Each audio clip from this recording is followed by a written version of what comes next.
Dear students, आज 2 अक्टूबर है। 2 अक्टूबर को हम सभी भारतवासी गांधी जयंती के रूप में मनाते हैं।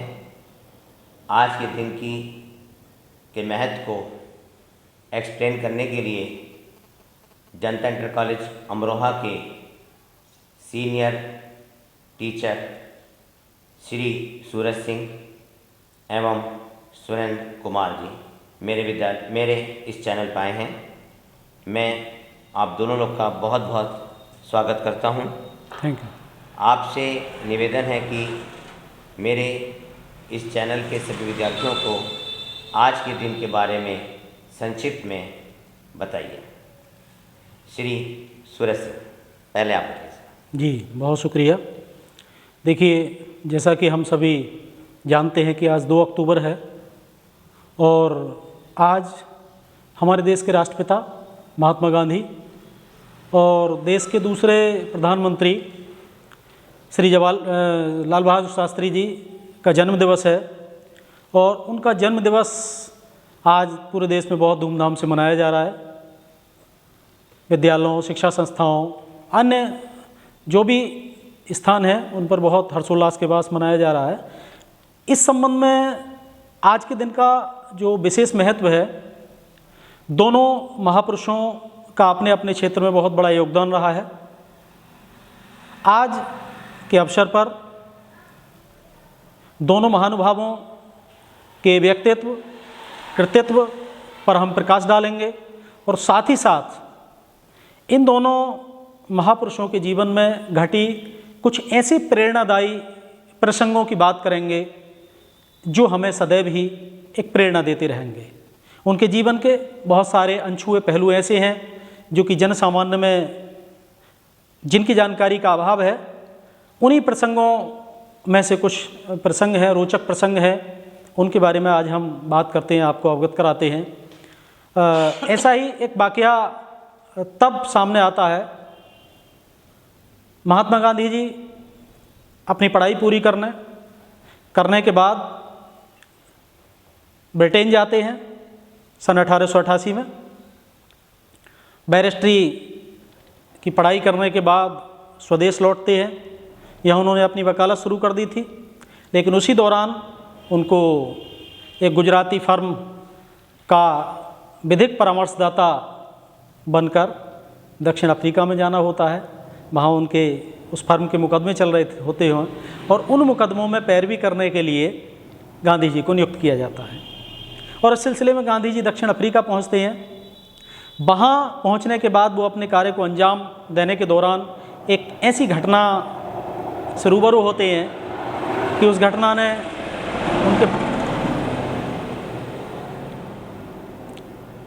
एक ऐसी घटना से रूबरू होते हैं जो उनके जीवन में एक बहुत अहम मोड़ साबित होती है।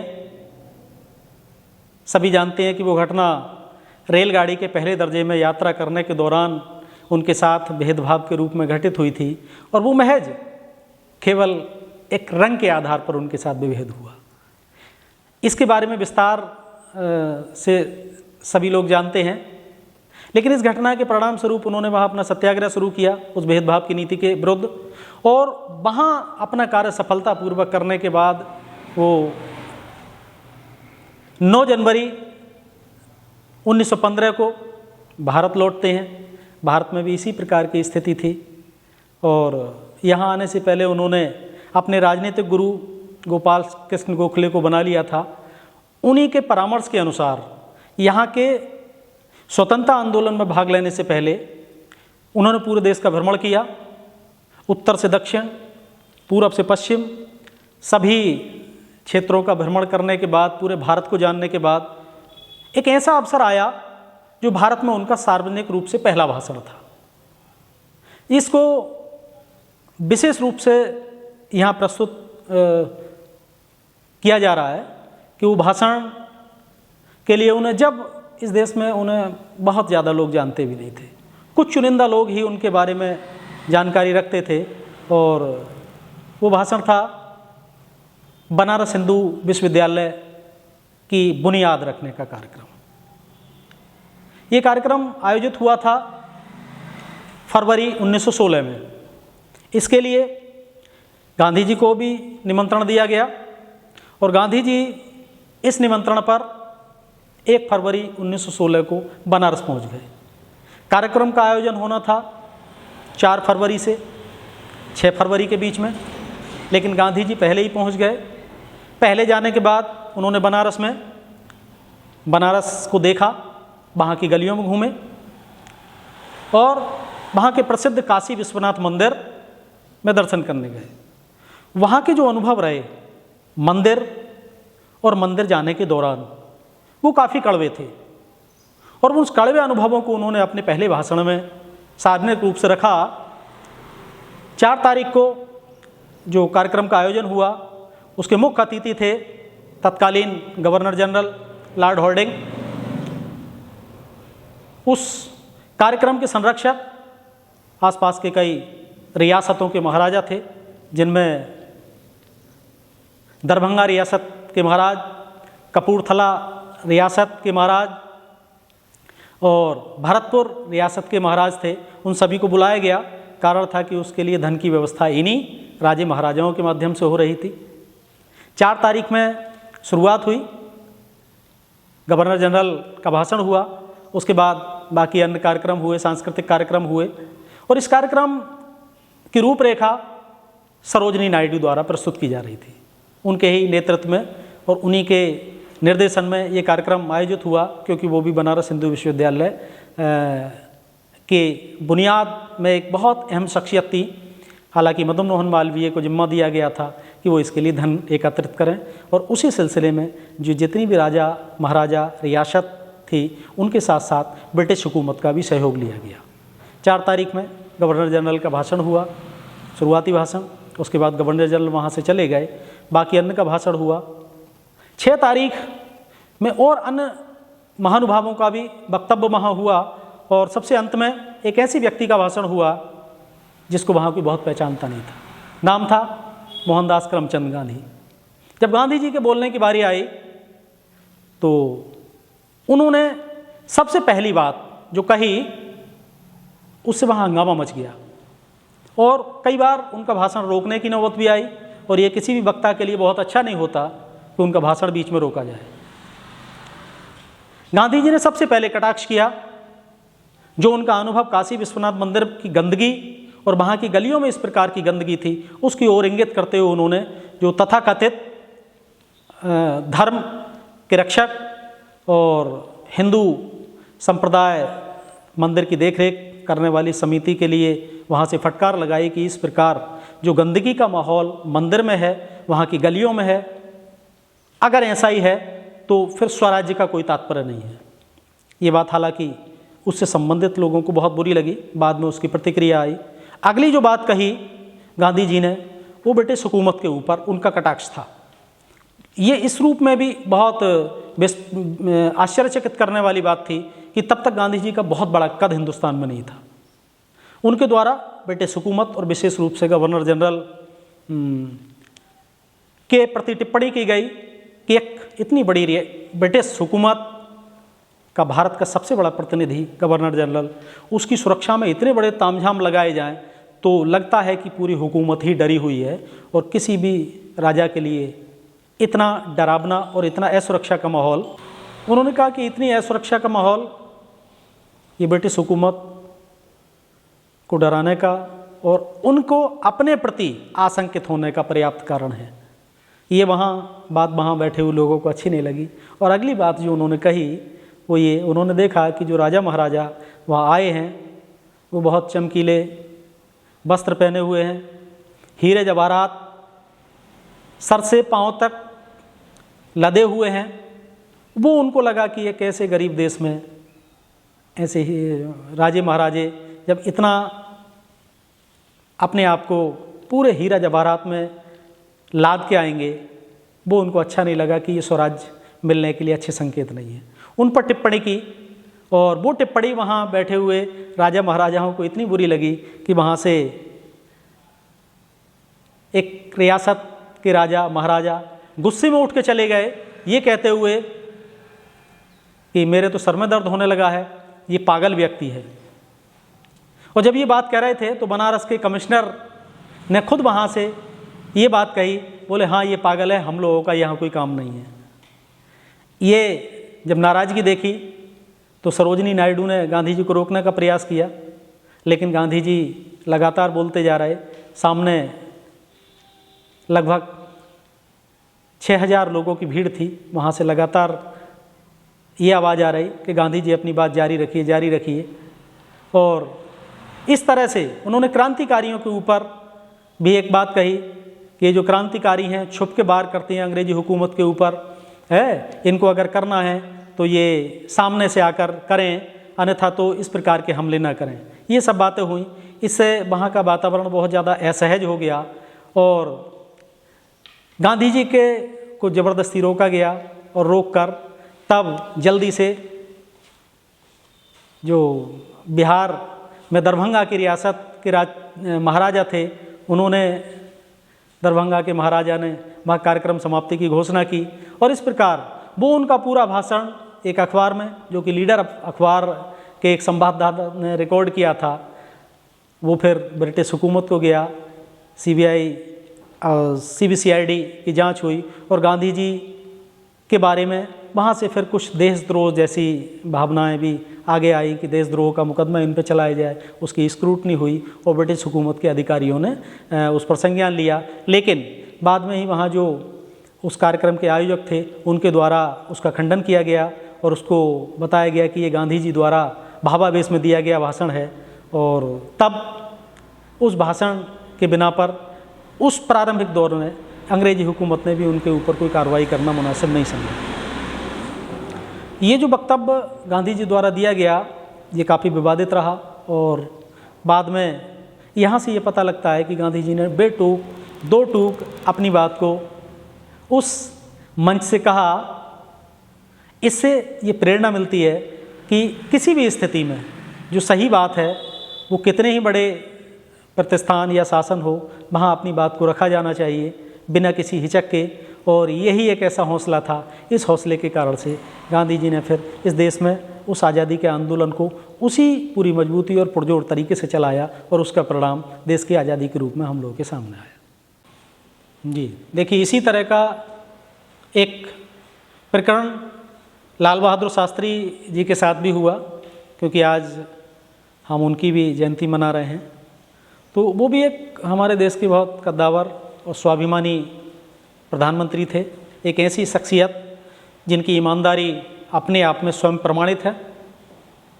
लाल बहादुर शास्त्री को अभी देश के प्रधानमंत्री का पद संभाले हुए 2 ही साल हुए थे, 1 ही साल हुआ था कि देश के सामने एक बहुत बड़ी विपत्ति आ गई। पाकिस्तान ने भारत के ऊपर आक्रमण कर दिया और वो एक ऐसी विभीषिका थी कि जो वाकई भारत के लिए बहुत मुश्किल।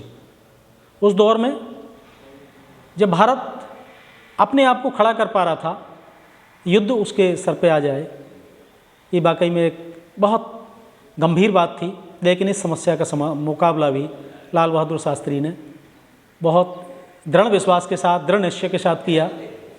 और उस समय हमारे देश में खाद्यान्न की कमी थी और हम अमेरिका के ऊपर आश्रित थे खाद्यान्न के लिए। आक्रमण हुआ, उस समय के अमेरिका के राष्ट्रपति पाकिस्तान परस्त थे, उनका हित लेते थे, भारत के प्रति उनका विरोध था, अर्थात भारत की तरफ उनका बहुत ज़्यादा झुकाव नहीं था। युद्ध के दौरान ये देखा गया कि एक दबाव डाला वहाँ के राष्ट्रपति ने कि युद्ध समाप्त किया जाए, लेकिन लाल बहादुर शास्त्री ने उसका डटकर मुकाबला किया और अमेरिका को 2 टूक कह दिया कि युद्ध समाप्त नहीं करेंगे। इसके बदौलत, इसके परिणाम स्वरूप अमेरिकी राष्ट्रपति ने शास्त्री जी को धमकाया कि आप युद्ध समाप्त करिए, अन्यथा आपके देश को दिए जाने वाली जो गेहूं की आपूर्ति है वो रोक दी जाएगी। अमेरिका से मिलने वाले गेहूं की आपूर्ति रोकना बहुत बड़ी गंभीर समस्या थी, क्योंकि देश उस समय भूखमरी का शिकार था, पर्याप्त खाद्यान्न नहीं था। लेकिन शास्त्री जी उसके बाद भी नहीं रुके, उस दबाव में नहीं आए और अमेरिका को स्पष्ट कह दिया कि आप चाहें देश में गेहूं की आपूर्ति को रोक दें, लेकिन मैं अपने देश के हितों के साथ समझौता नहीं करूंगा। और तब उस समस्या से निपटने के लिए गांधी जी ने देशवासियों का आह्वान किया कि आप हफ्ते में एक दिन उपवास रखें। और ये हिंदुओं के लिए उपवास के रूप में कहा था, देश के मुसलमानों के लिए कहा था कि आप एक दिन खाना न खाएं, ये सोचकर कि हम रोजे पर हैं। और उनकी इस बात का ये असर हुआ कि हिंदू और मुसलमान दोनों ने इस बात को तहे दिल से स्वीकार किया और उसका पूरी निष्ठा के साथ अनुपालन किया। हफ्ते में एक दिन उन्होंने भूखे रहना मंजूर किया, ताकि जो एक हफ्ते का खाना अगर बचेगा उस खाने का उपयोग बहुत सारे लोगों के लिए किया जा सके। देश में निरंतर युद्ध चल रहा था कश्मीर मोर्चे से, क्योंकि वहाँ हमारे सैनिकों को कुछ कठिनाई आ रही थी। सोचा गया कि किस प्रकार मोर्चे पर फतेह हासिल की जाए। सेना के विशेषज्ञ और सेना के लोगों ने, जिम्मेदार अधिकारियों ने एक सुझाव दिया कि हमें दूसरा मोर्चा खोलना चाहिए पंजाब बॉर्डर से। शास्त्री जी ने रणनीतिक रूप से उसको सही मानते हुए सेना को आदेश दिया कि हाँ, हम पंजाब बॉर्डर से दूसरा मोर्चा खोलकर पाकिस्तान पर दबाव बना सकते हैं। और बिल्कुल वैसा ही किया गया। इस निर्णय को लेने में शास्त्री जी ने बहुत ज़्यादा देर नहीं लगाई, जैसा कि अक्सर राजनीतिज्ञ लोग करते हैं। वह तुरंत निर्णय लिया गया कि दूसरा मोर्चा खोला जाए।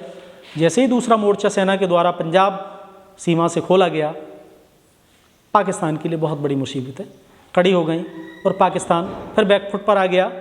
और उसी बीच पंजाब बॉर्डर से हम आगे बढ़ते जा रहे थे। बस लाहौर से कुछ ही समय दूर थे, लाहौर पर कब्जा हो जाता। कश्मीर की ओर हमारी सेना कुछ कमज़ोर पड़ रही थी।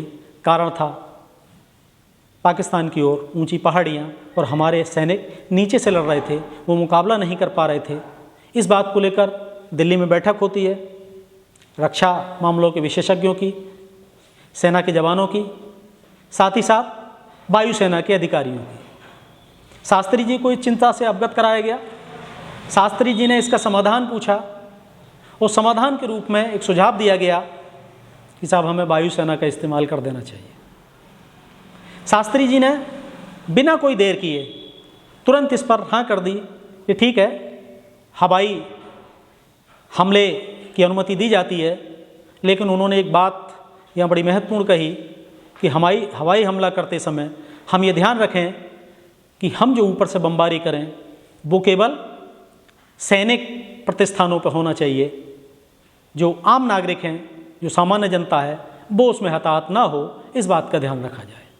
तो वो संवेदनशील भी थे उस जनता के प्रति, चाहे वो हमारे देश की हो या पराये देश की हो। केवल सैनिक अड्डों पर, सैनिक प्रतिष्ठानों पर ही उन्होंने हवाई हमले करने की इजाज़त दी। और इस विश्वास को कायम रखने में हमारे देश की हवाई सेना अपने वादे पर खरी उतरी। जैसे ही हवाई हमला शुरू किया गया, पाकिस्तान रक्षात्मक मुद्रा में आ गया। और जब ये स्थिति आई तो पाकिस्तान ने अमेरिका से गुहार लगाई कि अमेरिका इसमें इंटरवीन करे।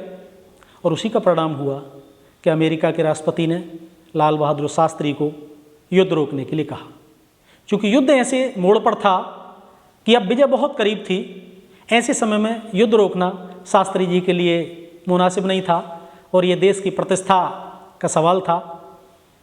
एक तरफ देश की प्रतिष्ठा का सवाल और दूसरी ओर अमेरिका से मिलने वाला गेहूं।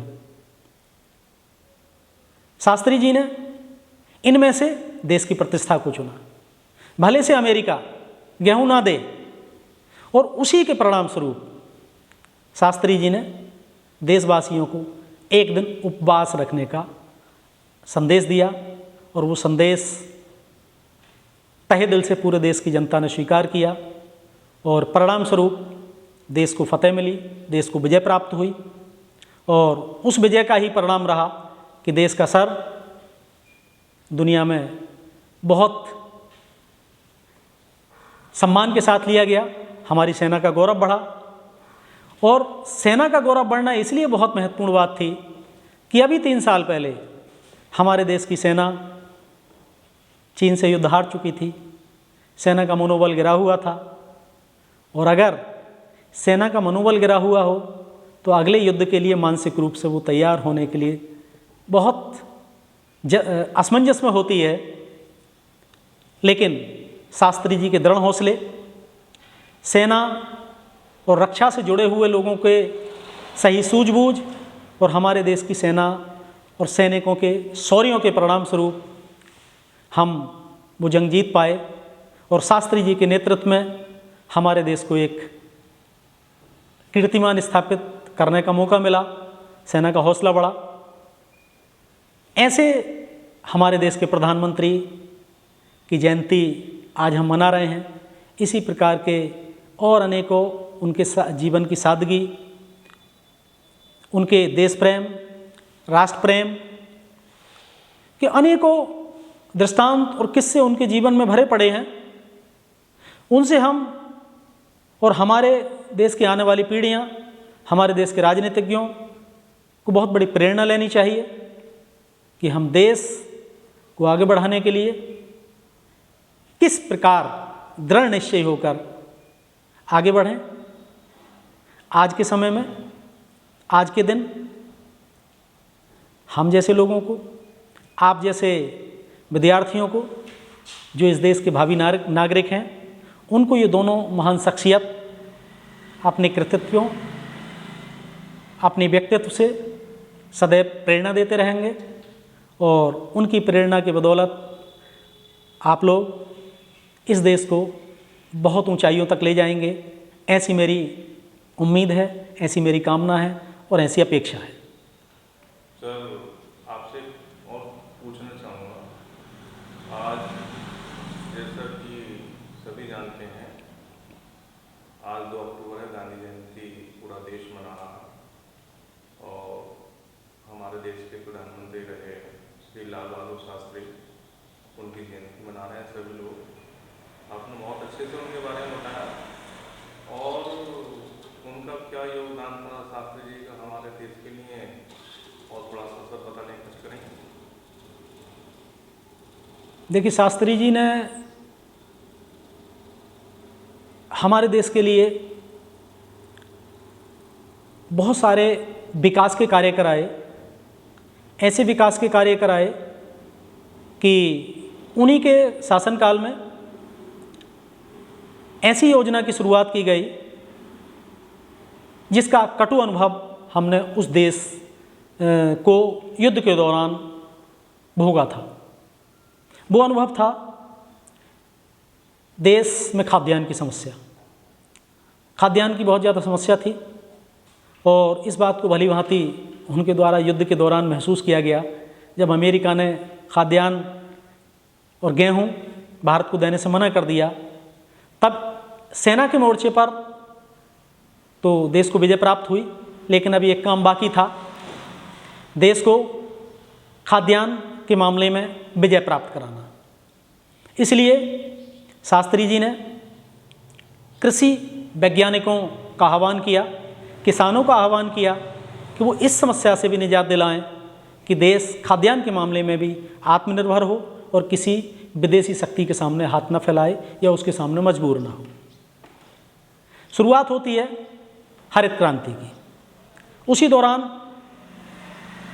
हमारे देश के कृषि वैज्ञानिक डॉक्टर M.S. स्वामीनाथन के निर्देशन में लाल बहादुर शास्त्री जी के कार्यकाल के दौरान ही इस योजना की शुरुआत हुई और इस पर रिसर्च हुआ, इस पर खोज हुई और हरित क्रांति को आगे बढ़ाया।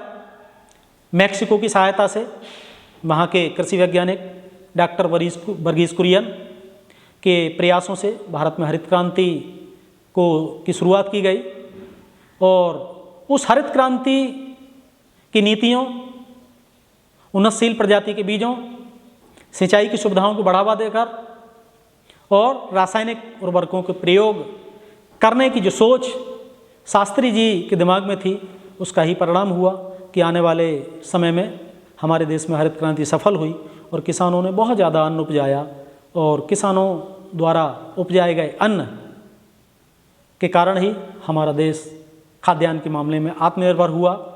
और इस बात को यहाँ इसलिए भी विशेष रूप से उल्लेख करना आवश्यक है कि शास्त्री जी ने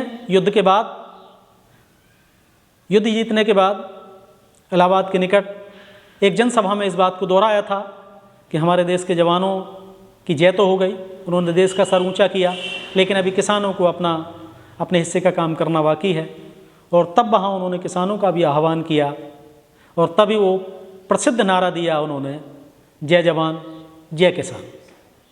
और उस जय जवान जय किसान के नारे के अनुरूप जवानों में और जोश भरा।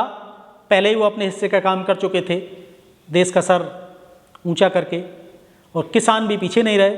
किसानों ने भी जवानों के साथ कदम ताल मिलाकर पीछे पीछे चलते हुए बिल्कुल वैसा ही काम किया जैसा कि जवानों ने किया और अपने खेतों में अपार मात्रा में खाद्यान्न उत्पादन करके भारत को खाद्यान्न के मामले में आत्मनिर्भर बनाया, ताकि किसी भी देश के सामने हमें खाद्यान्न के लिए गिड़गिड़ाना ना पड़े। तो ऐसे थे हमारे देश के दूसरे प्रधानमंत्री श्री लाल बहादुर शास्त्री कि उनकी दृढ़ निश्चय के कारण हमारा देश दोनों मोर्चों पर कामयाब रहा।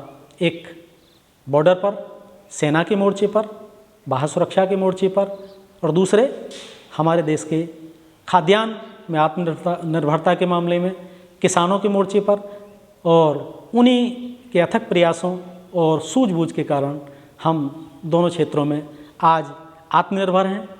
हमें किसी विदेशी शक्ति के सामने खाद्यान्न के लिए हाथ नहीं फैलाना पड़ता। तो इस प्रकार उन्होंने देश को सक्षम बनाने का काम किया और हमारा सर दुनिया में बहुत ऊंचा करने के लिए उस प्रकार की नीतियां बनाई। तो जी सर, आपने बच्चों को बहुत अच्छे तरीके से एक्सप्लेन किया आज के दिन के बारे में। लेकिन सर मैं ये चाहूँगा कि जैसे गांधी जी ने अहिंसा का रास्ता अपनाया और अपने टारगेट को उन्होंने अचीव किया, आज हमारे देश के बच्चे कंपटीशन को कैसे, उनका टारगेट कंपटीशन है, उसे कैसे अचीव करें।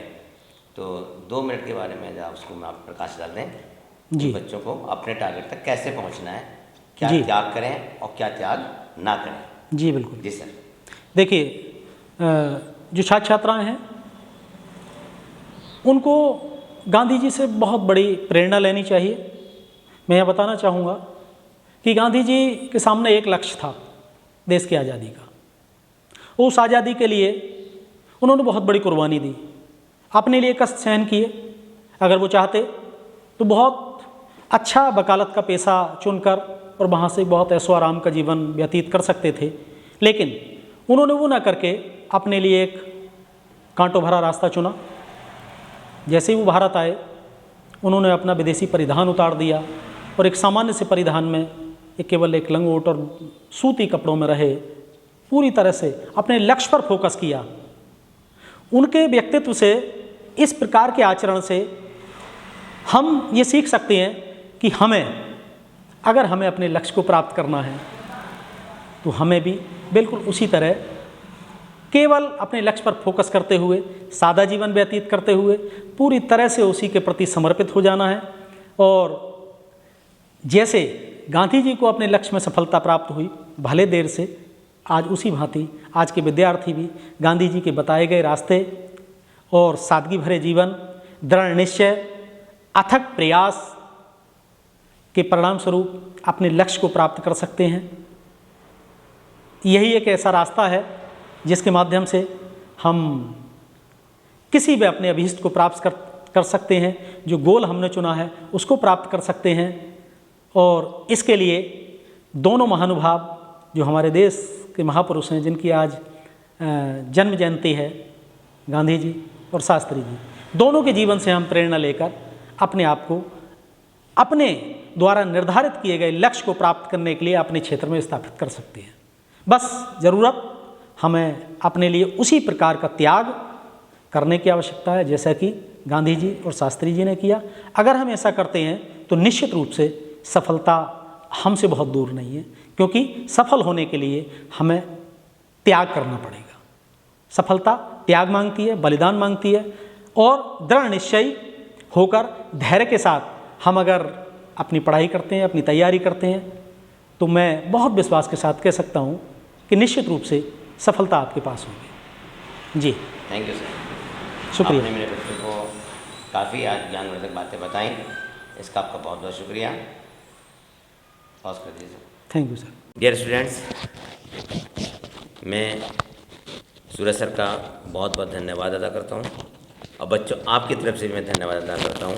आज आपने अपना कीमती वक्त निकाल कर मेरे चैनल पर आए और बच्चों को बहुत अच्छी जानकारी दी। डियर स्टूडेंट्स, आप लोग बायोलॉजी के बारे में पढ़ते हैं, साइंस के बारे में पढ़ते रहते हैं, लेकिन मैंने सोचा कि हमें देखिए अपने महापुरुषों की हिस्ट्री के बारे में पता होना चाहिए, वो भी बहुत ज़रूरी है। ये हमें अपने देश का इतिहास पता होना चाहिए, जो हमारे महापुरुष हैं उनका इतिहास पता होना चाहिए।